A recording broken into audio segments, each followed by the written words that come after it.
Si Rodrigo Duterte, bagamat kontrobersyal, ay isa sa mga pinakanakikilala at may pinakamalaking impluensya sa Asya. Kahit na matapos ang kanyang pagiging presidente, patuloy pa rin siyang tinatangkilik ng ilang mga bansa. Ngayong 2025, marami pa ring mga bansa ang nagpakita ng suporta sa kanya. Ano-ano nga ba ang mga bansang ito? Alamin natin ang top 10 na patuloy na sumusuporta kay Duterte.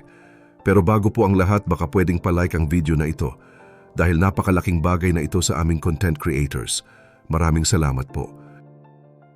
Number 10. Russia. Ang relasyon ng Pilipinas at Russia ay matatag, lalo na noong panahon ng pagkapangulo ni Duterte. Isang dahilan ng matibay na alyansa ng dalawang bansa ay ang kanilang mga common na pananaw sa pag-iwas sa impluensya ng kanluran. Si Duterte ay tinangkilik ang malayang pulisiya sa labas ng bansa na taliwas sa mga tradisyonal na pulisiya ng Estados Unidos. Nagkaroon din ng mga kasunduan sa kalakalan, partikular sa mga proyektong pang-enerhiya at kalakal ng mga armas. Mismong Russia na ang nagbigay ng tulong sa mga kagamitan pang-militar ng Pilipinas, tulad ng mga helicopter at mga Ripley. Higit pa rito, hindi binatikos ng Russia ang kontrobersyal na gera laban sa droga ni Duterte. Dahil dito, naging mas matibay ang ugnayan ng dalawang bansa sa mga nakaraang taon. Number 9. India. Ang ugnayan ng Pilipinas at India ay lumago dahil sa mga parehas nilang layunin sa ekonomiya at seguridad. Itinuturing ng India na mahalaga ang Pilipinas sa kanilang layunin sa kontraterorismo at seguridad sa dagat. Ang mga kasunduan sa depensa at cybersecurity ay napirmahan sa pamamagitan ng pagbisita ni Duterte sa India noong 2023. Pinuri rin ng India ang matibay na desisyon ni Duterte sa pamumuno at hindi ito nakialam sa kanyang kontrobersyal na polisiya laban sa droga. Bukod dito, ang Filipino community sa India ay patuloy na lumalaki at ang mga kolaborasyon ng Pilipinas at Bollywood ay nagsusulong ng kultura ng dalawang bansa. Ang steady na suporta ng India ay nagpapalakas ng kanilang relasyon, kaya't nakamit nila ang ika-9 na pwesto sa listahang ito. Number 8. Saudi Arabia. Isa sa mga hindi inaasahang bansa na patuloy na sumusuporta kay Duterte ay ang Saudi Arabia. Ang kanilang suporta ay nagmumula sa matibay na ugnayan sa ekonomiya at labor. Maraming manggagawang Pilipino ang nagtatrabaho sa Saudi Arabia at malaking bahagi ng ekonomiya ng Pilipinas ang nanggagaling sa mga remittance nila. Bukod dito, ang Saudi Arabia ay sumusuporta sa mga pulisya ni Duterte, lalo na sa usapin ng krimen at terorismo na katulad ng kanilang sariling mga hakbang. Malaki ang kontribusyon ng Saudi Arabia sa mga proyekto sa infrastruktura sa Pilipinas at hindi rin ito binatikos ang mga issue tungkol sa human rights ni Duterte. Sa halip, binibigyan nila ng diin ang mga benepisyong pang-ekonomiya at mga kasunduan sa relihiyon. Ang mga ganitong uri ng suporta ay nagpatibay sa alyansang ito, kaya't nararapat lang na ito ang maging ika-8 bansa sa ating listahan. Number 7. Indonesia. Ang Indonesia ay isang bansa na may malaking populasyon ng mga Muslim, kaya't malaki ang pagkakatulad ng Pilipinas at Indonesia pagdating sa mga isyong politikal at pansiguridad. Patuloy na sumusuporta ang Indonesia kay Duterte sa kanyang mga hakbang kontra terorismo at pirata. Ang dalawang bansa ay regular na nagsasagawa ng mga joint military drills at nagbabahagi ng impormasyon para mapalakas ang seguridad sa rehiyon. Sa kalakalan, malaki ang kontribusyon ng Indonesia sa Pilipinas, tulad ng pag-export ng coal at palm oil, habang ang Pilipinas naman ay nag-e-export ng mga elektronikong kagamitan at produktong agrikultura. Ang panawagan ni Duterte para sa pagkakaisa sa ASEAN ay tinanggap ng Indonesia, kaya't nanatili silang malapit na kaalyado. Ang mga palitang kultural ng dalawang bansa ay nakatulong din sa pagpapalalim ng kanilang relasyon. Number 6. Thailand. Matagal nang magkaalyado ang Thailand at Pilipinas, at sa ilalim ng pamumuno ni Duterte, mas lumalim pa ang kanilang ugnayan. Parehong bansa ang nakaranas ng mga isyu sa politika at mga kudeta, kaya't nauunawaan nila ang mga hamon ng bawat isa. Noong 2025, patuloy na isang malaking taga-suporta ng Pilipinas ang Thailand, lalo na sa kampanya laban sa ilegal na droga na isang malaking suliranin sa parehong bansa. Nakapag-invest na rin ang Thailand sa mga proyektong infrastruktura sa Pilipinas tulad ng mga proyekto sa transportasyon at enerhiya. Sa mga pagbisita ni Duterte sa Thailand, napagkasunduan ang mga bagong kasunduan sa turismo at agrikultura na nagpatibay ng kalakalan sa pagitan ng dalawang bansa. Hindi tulad ng mga kanlurang bansa, hindi binatikos ng Thailand ang mga pulisya ni Duterte at sa halip ay nakatuon sila sa mga benepisyong dulot ng ugnayang ito. Malaking bahagi ng kanilang relasyon ang turismo dahil milyon-milyong Pilipino ang bumibisita sa Thailand taon-taon at ganun din ang mga Thai na dumadayo sa Pilipinas. Dahil dito, patuloy na matibay ang ugnayan ng dalawang bansa kaya't nararapat lamang na ilagay sila sa ika-6 na pwesto sa listahan ng mga bansang sumusuporta kay Duterte. Number 5. Japan. Ang Japan ay isa sa mga matagal ng kaibigan ng Pilipinas at sa ilalim ni Duterte, naging mas matatag ang kanilang alyansa. Noong 2025, patuloy na malaking taga-suporta ang Japan sa Pilipinas, partikular sa mga proyektong pang-infrastruktura. Naging bahagi ang Japan sa mga malalaking proyekto tulad ng mga tulay, riles at mga gusaling disaster-proof na tumutulong sa ekonomiya ng Pilipinas na akma sa mga layunin ni Duterte na paunlarin ang bansa. Malaki rin ang suporta ng Japan sa seguridad ng Pilipinas tulad ng pagbigay nila ng mga patrol boat sa Philippine Coast Guard upang maprotektahan ang mga karagatang Pilipino laban sa pirata at ilegal na pangingisda. Hindi rin binatikos ng Japan ang kontrobersyal na giyera ni Duterte laban sa droga, bagkus nakatuon sila sa mga aspetong may benepisyo sa parehong bansa. Patuloy na pinapalakas ng mga palitang kultural ang ugnayan ng dalawang bansa, tulad ng popularidad ng Japanese anime, pagkain at martial arts sa Pilipinas. Tinutulungan din ng mga Filipino workers sa Japan ang ekonomiya ng parehong bansa. Hindi man kasing ingay ng ibang mga kaalyado, ang Japan ay isang matatag at praktikal na taga-suporta na nagpapalakas sa alyansang ito. Number 4. United Arab Emirates o UAE.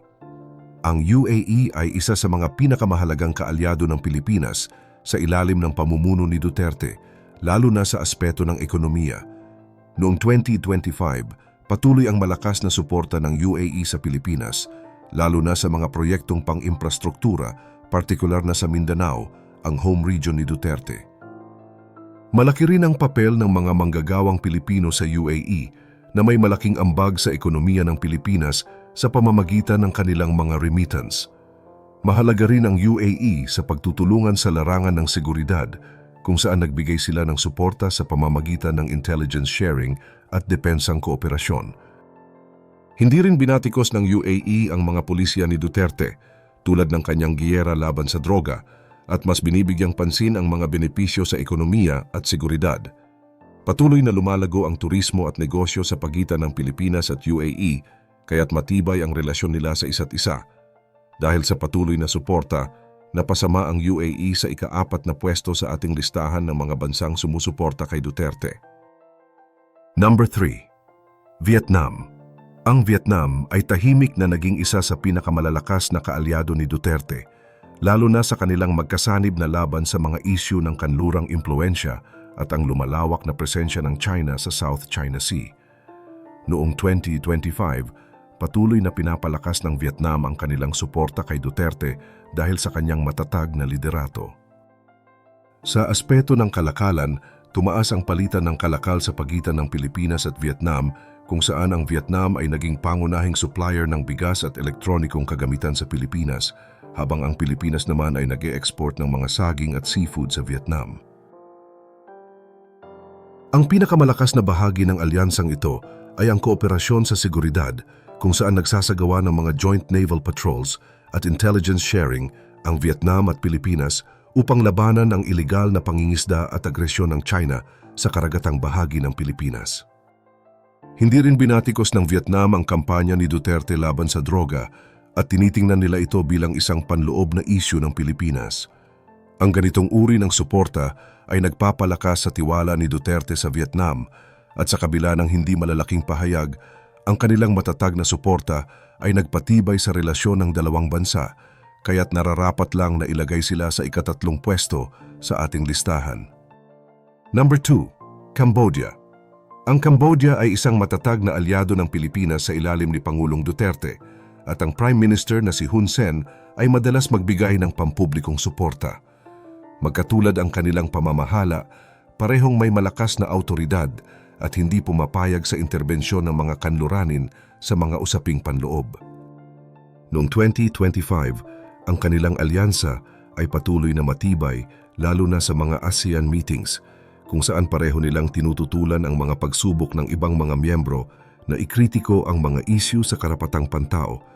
Ang kanilang pinagsamang tindig ay may malaking epekto sa politika ng rehiyon. Sa aspeto ng ekonomiya, mas pinatibay ang kalakalan ng Cambodia at Pilipinas sa mga nakaraang taon kung saan nag-e-export ang Cambodia ng malalaking halaga ng bigas at tela sa Pilipinas at nagsisimula rin itong mag-explore ng mga bagong oportunidad sa agrikultura at pagmamanupaktura. Ang mga opisyal na pagbisita ni Duterte sa Phnom Penh ay lalo pang pinatatag ang personal na koneksyon nila ni Hun Sen na hayagang sumusuporta sa kontrobersyal na anti-drug campaign ni Duterte at tinuturing ito bilang isang epektibong solusyon sa krimen. Ang pag-unawang ito sa pinakamataas na antas ay nagpatibay sa kanilang politikal na alyansa. Bukod sa politika at kalakalan, ang mga kultural na ugnayan ng dalawang bansa ay lalong pinatibay dahil parehong nakaranas ng kolonyal na pamamahala at may malaking populasyon ng Budismo. Ang mga karanasang ito ay nagbigay ng mas malalim na pag-unawa sa pagitan ng kanilang mga tao. Bagamat mas maliit ang Cambodia kumpara sa ibang mga bansa sa listahang ito, ang hindi matitinag na suporta nito at ang matapang na pagtatanggol sa mga pulisya ni Duterte ay nagbigay dito ng pwesto bilang pangalawang pinakamalakas na internasyonal na taga-suporta ni Duterte. Number 1. China. Sa kabila ng mga unang tensyon, ang China ay naging pangunahin at pinakamalakas na taga-suporta ni Duterte at mas lumalim pa ang kanilang alyansa noong 2025. Bakit? Dahil sa malalaking pondo at estratehikong convenience. Pumalo ang China ng bilyon-bilyon upang pondohan ang Build program ni Duterte, kasama ang mga proyekto tulad ng mga tulay, RILES at maging ang 5G networks. Bilang kapalit, tinanggap ni Duterte ang posisyon ng Manila sa mga issue ng South China Sea. Pinaprioritize ang mga benepisyong pang-ekonomiya kaysa sa mga hidwaan sa teritoryo. Ngunit hindi lang pera ang ibinibigay ng China, kundi pati na rin ang buong pusong suporta kay Duterte nang walang anumang kondisyon.